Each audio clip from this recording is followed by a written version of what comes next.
সম্মানিত বিনিয়োগকারী ভাই বোনেরা, আসসালামু আলাইকুম। আশা করি আপনারা সবাই ভালো আছেন, সঠিকভাবে সুস্থ আছেন। আমি আজকে 15ই জুন সোমবার 2026 এই ভিডিও আলোচনা করছি এবং আমার আজকের আলোচনার শিরোনাম হচ্ছে বাজারের এই চলমান ধারা কি আগামীকাল থেকে বজায় থাকবে, কন্টিনিউ করবে? এই শিরোনামে আমি আপনাদের সামনে আজকে আমাদের ঢাকা স্টক এক্সচেঞ্জের সামগ্রিক বাজার এবং আগামী সম্ভাবনাটা নিয়ে আলোচনা করব। আলোচনাটাই অত্যন্ত গুরুত্বপূর্ণ বলে আমি সকলের মনোযোগ দিয়ে ভিডিওটি দেখার অনুরোধ করছি। বন্ধুরা, আজকে আমরা বাজার 5640 যা 15.41 পয়েন্টের ইনক্রিজ অবস্থানে দেখেছি। দেখুন, আজকের বাজার আমরা একটি সময় 5686 পয়েন্টে কিন্তু বাজার দেখেছিলাম। 5686 আজকে বাজার একটি সময় উঠেছিল এবং 5625-এ ওপেন করার পর এবং লো 5635। That means 10 point positive minimum ছিল এই বাজারের। দিন শেষে 15.41 পয়েন্ট ক্লোজ হয়েছে। দেখুন, বাজার এইখান থেকে কিন্তু সেল প্রেশার হয়ে বা বাই সেল হয়ে পর এটা কিন্তু বাজার 5635-এ একটি সময় ইন্ডেক্স চলে এসেছিল। দিন শেষে কারেকশন দিয়ে 5640 হয় এবং বাজারে দেখুন আজকে 145 গেনার এবং 195 লুজার। বলা বাহুল্য যে আজকে বাজার কিন্তু শুধুমাত্র নির্দিষ্ট কিছু শেয়ারের দ্বারাই কিন্তু বাজার পজিটিভ থেকেছে এবং এই যে বাজার টানা একটা ইনক্রিজ করছে, এই ধারা 5203 থেকে শুরু হয়েছে এবং এখন 5640। এই ইন্ডেক্স, এই যে টানা ইন্ডেক্সের বৃদ্ধি, বন্ধুরা, এই যে বাজারের টানা ইন্ডেক্সের বৃদ্ধি, এর ফলশ্রুতিতে এই যে 400 আমরা দেখছি 437 পয়েন্টের অলরেডি গেনে আছে এবং লেনদেন কিন্তু 1500 কোটির লেভেলে আছে। 1456, দ্যাট মিনস 1500 কোটির কাছাকাছি। তো আপনারা যে এই বর্তমান অবস্থান এবং আগামীর দিনগুলো জন্য আমি মনে করি যে আজকের বাজারটা একটু পরীক্ষণীয় বাজার ছিল। আজকে কিন্তু বাজার দেখুন একটা ভালো পরিমাণে প্রফিট টেকিং হয়েছে। দেখুন 2,49,56,350টি শেয়ার কিন্তু মার্কেট প্রাইসে বাই প্রেশারে ছিল এটা, এবং এটা 2,81,65,000 মার্কেট প্রাইসে সেল প্রেশারে ছিল। দ্যাট মিনস বাই প্রেশার চেয়ে সেল প্রেশার কিন্তু আজকেই বেশি হয়েছে দীর্ঘ কয়েকদিন পর, এবং বাজার একটা ভালো পরিমাণ পয়েন্ট থেকে, যেমন আজকে 5686 দেখা, দ্যাট মিনস 55 পয়েন্টের পজিটিভ থেকে সেইটা 10 পয়েন্টে চলে এসেছিলো, পরবর্তীতে কারেকশনে 15 পয়েন্টে দেওয়া হয়েছে। এটা কিন্তু বাজারের একটা রেস্ট বা সাময়িক বিরতি নেওয়ারই কিন্তু আমরা এখানে সিমটম দেখতে পাচ্ছি। তো বিনিয়োগকারী ভাই এবং বোনেরা, আপনাদের উদ্দেশ্যে আমি বলতে চাই যে আমাদের এই বাজারে একটি স্টেবল এবং দীর্ঘমেয়াদী বাজার স্টেবল দরকার। আপনারা জানেন আমি আমার এই চ্যানেলে এবং ফেসবুকে আলোচনা করি আপনাদেরকে দীর্ঘ 11 বছর ধরে। আমি আপনাদেরকে বিনিয়োগকারীদের স্বার্থে কাজ করি এবং দেশের স্বার্থে কাজ করি এবং শেয়ার বাজারের স্বার্থে কাজ করি। আমি সবসময় চাই সাধারণ বিনিয়োগকারীরা আপনারা যেন কখনো ক্ষতিগ্রস্ত না হন এবং প্যানিক না হন এবং গুজবে কান না দেন। সেই লক্ষ্যে কিন্তু আমি আপনাদেরকে সবসময় আমার ফেসবুক আইডি এবং এই চ্যানেলে পোস্ট দিয়ে থাকি। আপনারা সকলে এই বিষয়টি জানেন এবং আপনাদেরকে এর মাধ্যমে উৎসাহিত করি এবং স্মার্ট এবং কৌশলী হিসেবে বিনিয়োগকারী হিসেবে গড়ে তোলার চেষ্টা করি। এটা কিন্তু আমার উদ্দেশ্য, যেন আপনারা কখনো ক্ষতিগ্রস্ত না হন। বন্ধুরা, আজকে আমার এই যে কথাটা বলার উদ্দেশ্য হলো, বর্তমান সরকারের ক্ষমতা আসার পর বর্তমান অর্থমন্ত্রী শেয়ার বাজারের বন্ধু কিন্তু দারুণ হেল্পফুল এবং যত্নশীল, যার ফলে নতুন কমিশন গঠন করে দিয়েছেন এবং পুরাতন কমিশনকে জন্য বিনিয়োগকারীদের আস্থা নষ্ট হয়ে গেছিলো সেটা চেঞ্জ করেছেন এবং বিনিয়োগকারীদের আস্থা ফিরে এসেছে।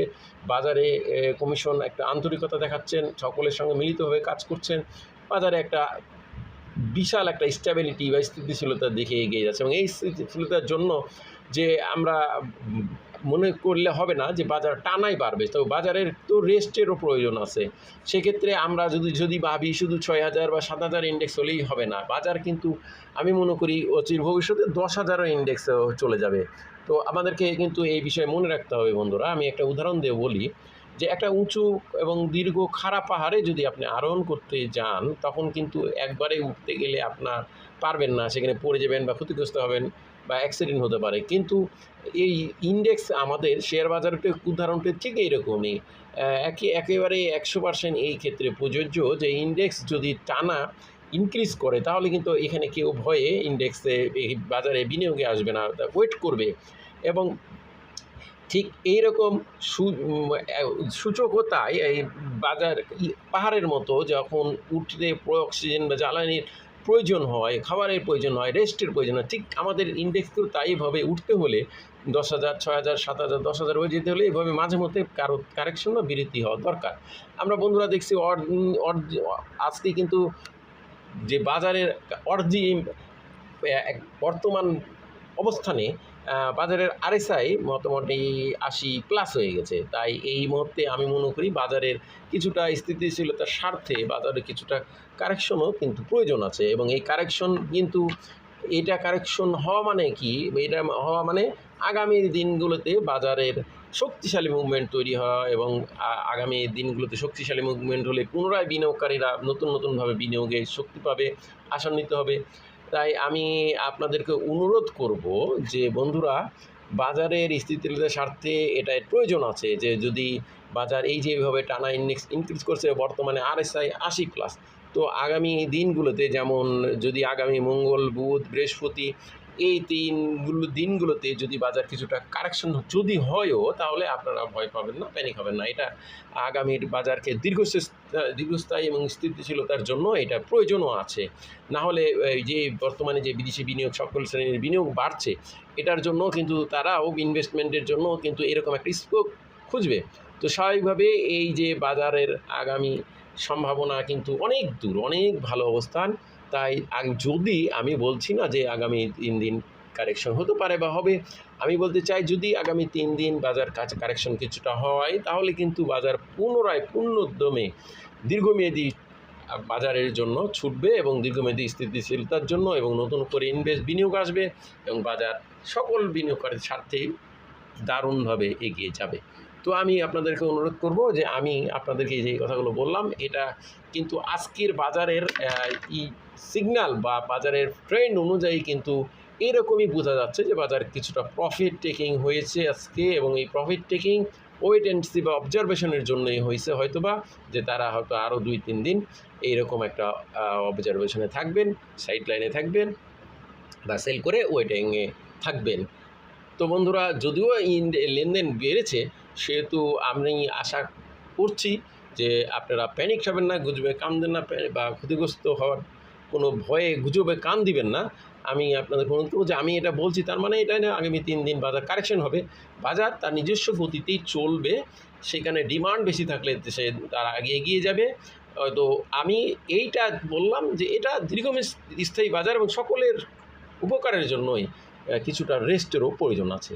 তো বন্ধুরা, আমার আলোচনা কাউকে বাই বা সেল, প্রমোট, উৎসাহিত, প্রলুব্ধ বা নিরুৎসাহিত কোনোটাই উদ্দেশ্য নয়, শুধু বাজার এবং বাজারের ট্রেন্ড এবং সবগুলোর অবস্থান জানানো বোঝানো ধারাবাহিক আলোচনা অংশ হিসেবে আলোচনা। এই আলোচনা থেকে কেউ বাই সেল করবেন না, প্যানিক হবেন না, গুজবে কান দেবেন না। বাজার ভালো আছে এবং ভালো থাকবে, এবং আমার কথার মানে কিন্তু প্যানিক বা গুজব দেওয়া নয় বা কাউকে ভয় করানো নয়। জাস্ট এটা একটা বাজারের একটা মডারেশন বা একটা থিওরি বা বাজারের একটা শক্তিশালী হওয়ার প্রক্রিয়া, বা এগুলো হওয়া পৃথিবীর অন্য দেশের মার্কেটে যা হয় আমাদের দেশেও হওয়া বাঞ্ছনীয়। তো বন্ধুরা, আজকে এই পর্যন্ত, সবাই ভালো থাকুন, সুস্থ থাকুন, আসসালামু আলাইকুম।